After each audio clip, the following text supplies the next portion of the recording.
Bienvenidos al podcast Entre la Ley y la Realidad. En este espacio hablaremos de cómo las leyes, los derechos influyen como sociedad. En este podcast hablaremos sobre la violencia digital. En este nos encontramos con Naomi Magaña, Ernesto Correa Cadena, André Nicolás Cruzárate y su servidor Anaí Bautista. El tema principal y la pregunta principal es: ¿la Ley Olimpia ha logrado garantizar una protección efectiva y el acceso a la justicia para las víctimas de violencia digital en México? Ok, pues primeramente supongo que tenemos que hablar un poco de qué consideran ustedes que es la violencia digital. Entonces, ¿alguno quiere decir una definición?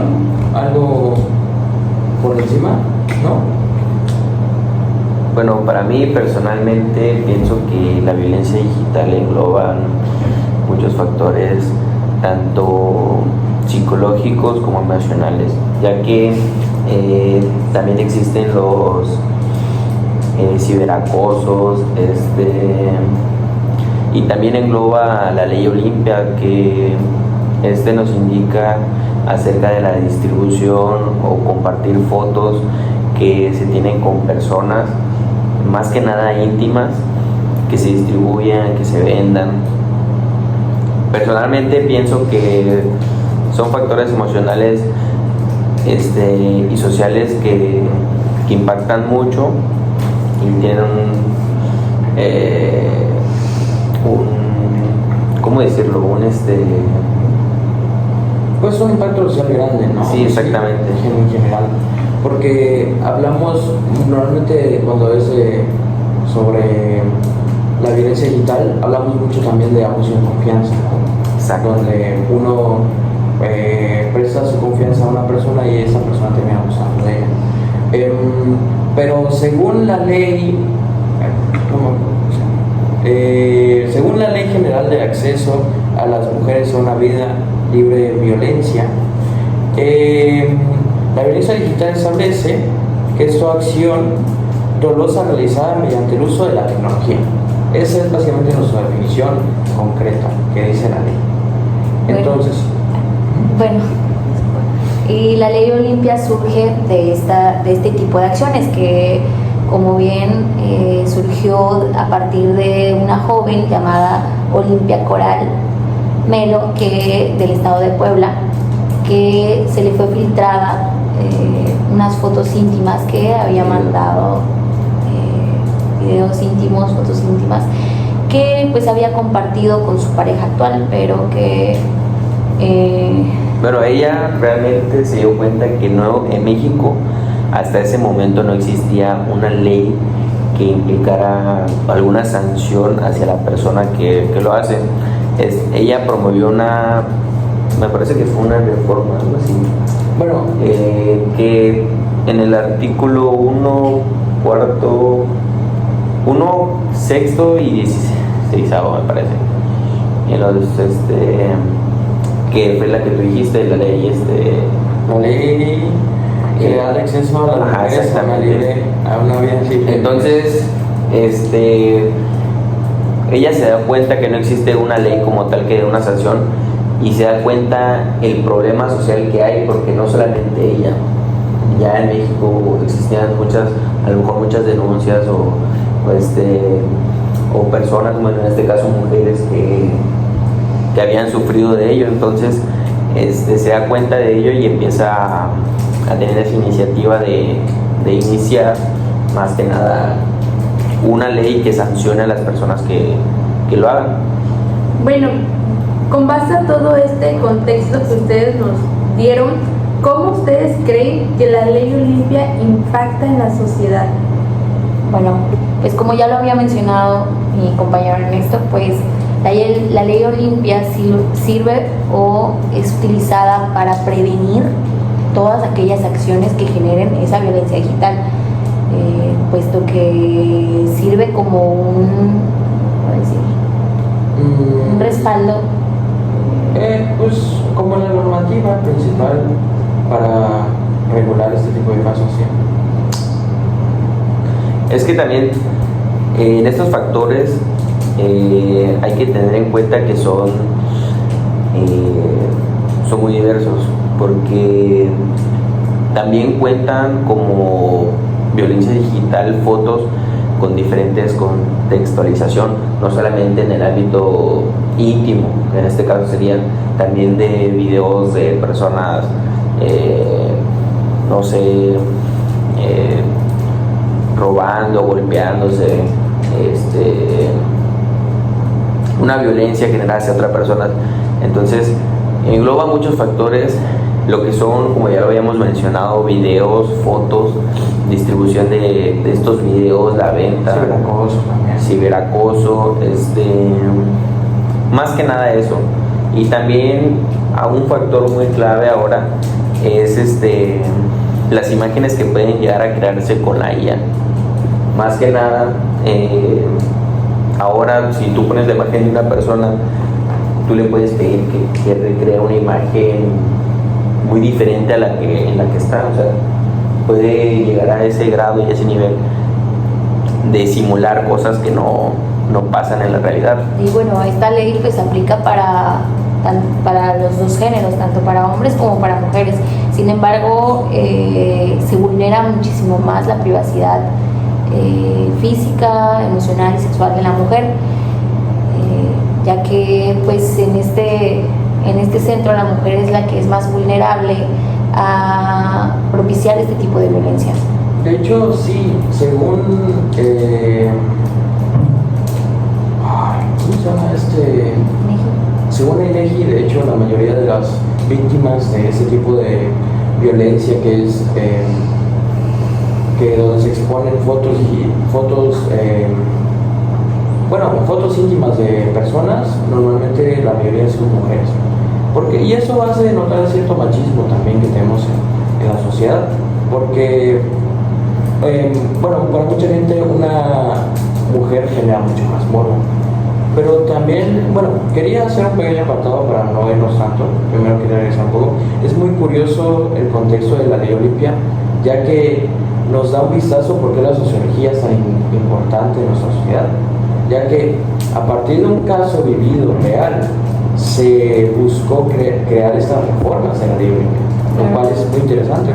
Y entonces esta chica, que de hecho intentó suicidarse, al intentar denunciar a su pareja se encontró con pared, porque antes la normativa solo quería limitarse a espacios físicos como propiedades o espacios físicos, y entonces tenía un agujero en la normativa que era el internet. Pero cuando la sociedad empezó a incluir el internet en su vida social real, ahí es donde ya tuvieron que empezar a crear esta normativa. Claro, y para eso, como tú lo mencionaste, es muy importante el impacto de la sociología jurídica y el derecho, ya que pues como bien lo mencionas, analiza este fenómeno social, todas aquellas acciones que pasan para generar este tipo de reformas que prevengan este tipo de delitos. Bueno, con base en sus conocimientos, ¿ustedes creen que las leyes han evolucionado después de que se reformó esa ley? ¿Ustedes creen que realmente en la sociedad sí se ha aplicado? Sí, se ha hecho cambio. Sí, que la tecnología pues cambia constantemente, puesto que antes, como bien mencionaste, había como que ese vacío legal de no tener en cuenta la tecnología en las normatividades. Ahora que hay un cambio tan radical, que existe en las redes sociales, la filtración de información diversa, pues claro que sí cambian las normativas, porque se tienen que aplicar para que haya esa prevención, pero sobre todo para que tengamos como que ese límite como personas de saber qué es lo que vamos a subir, el motivo en el que lo vamos a subir, qué es lo que estamos viendo por internet, cómo utilizamos de manera consciente o inconsciente la tecnología y cómo pues esta también impacta en la ley. Yo opino que obviamente ha servido, pero me parece como la tecnología y la sociedad son algo tan extenso. Me parece que no se llega concretar con todo lo que se quiere hacer, porque se quiere mantener una seguridad a este tipo de personas, pero lamentablemente muchas veces no hay esa preparación de parte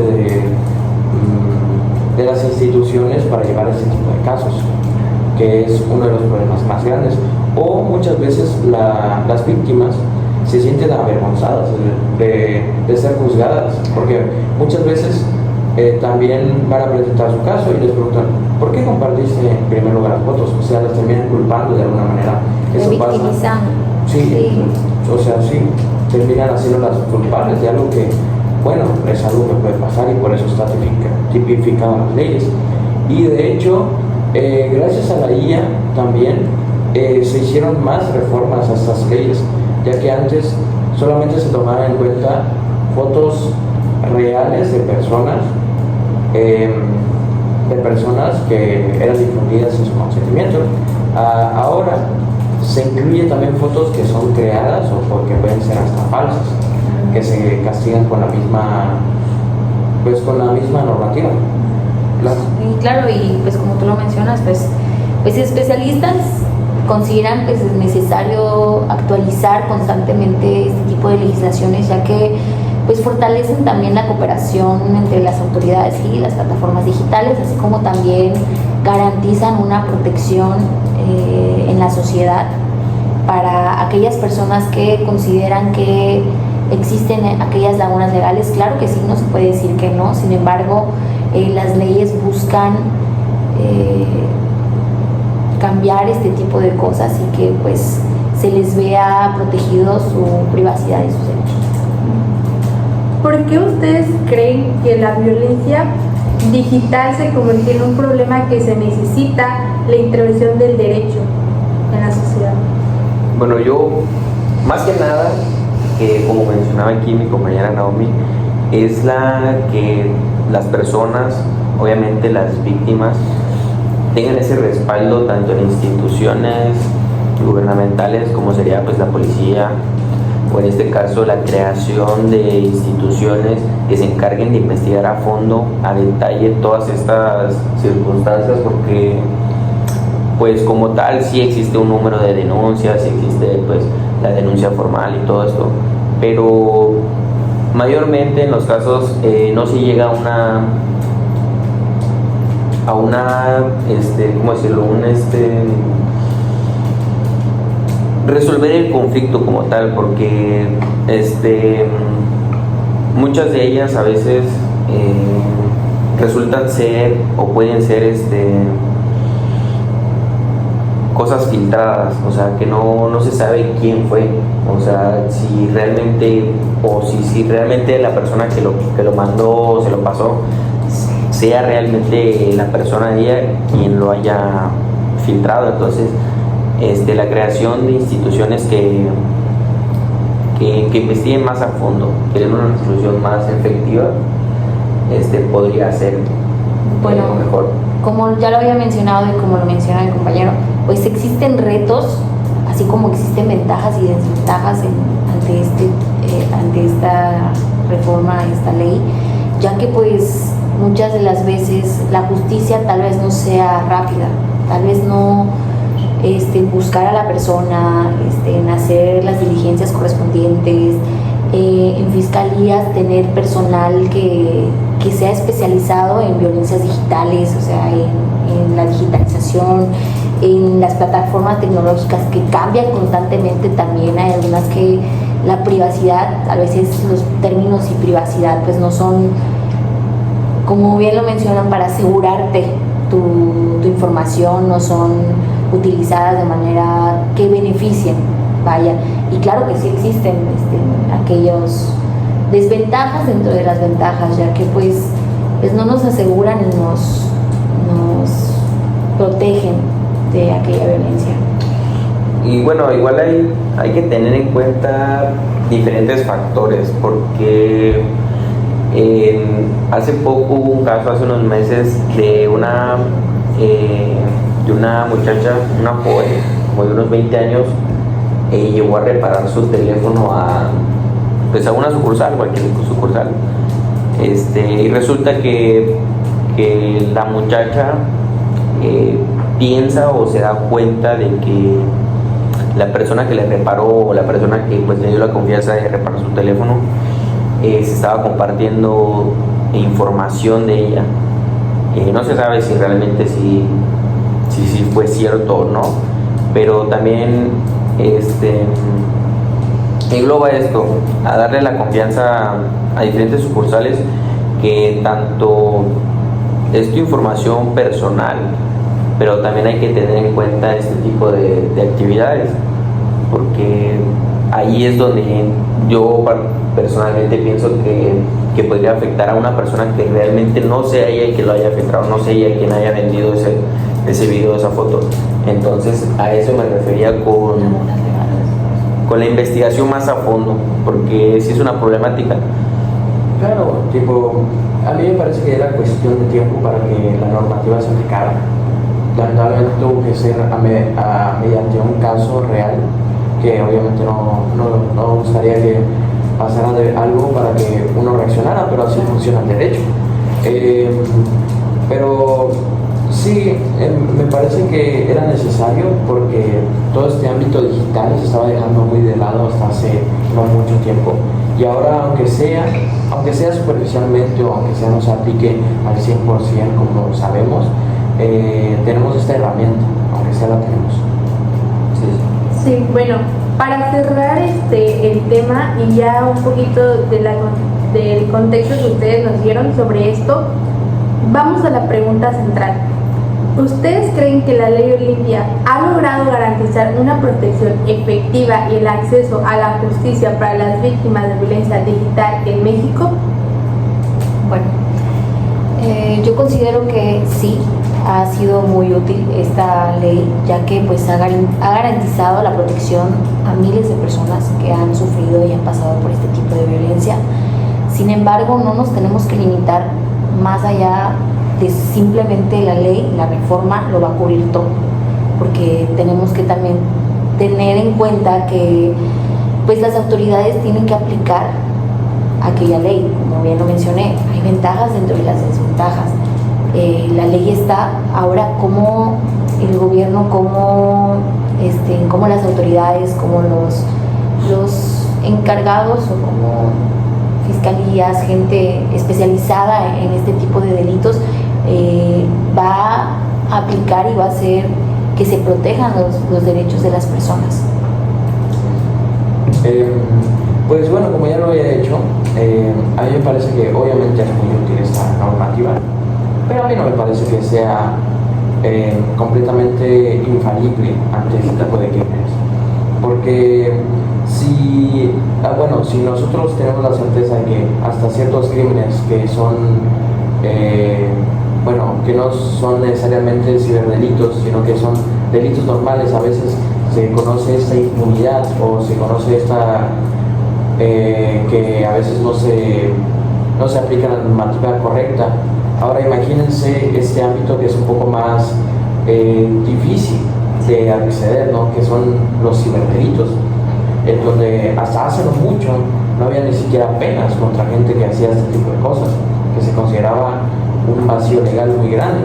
Entonces me parece que estamos yendo en buen camino, pero no me parece que ni de cerca estamos logrando el objetivo principal, que es evitar todo este tipo de casos, porque no es solo aumentar las penas de esas cosas, sino que es aumentar la educación en general de los peligros del internet y en general sobre cómo cuidarse ante esas cosas. Sí, claro. Bueno, de mi parte sería todo con las preguntas. Este podcast está hecho para que nosotros como investigadores demos a conocer a la sociedad de cómo esto impacta hoy en día, cómo la tecnología va avanzando y cómo estas leyes tienen que seguir evolucionando. Gracias.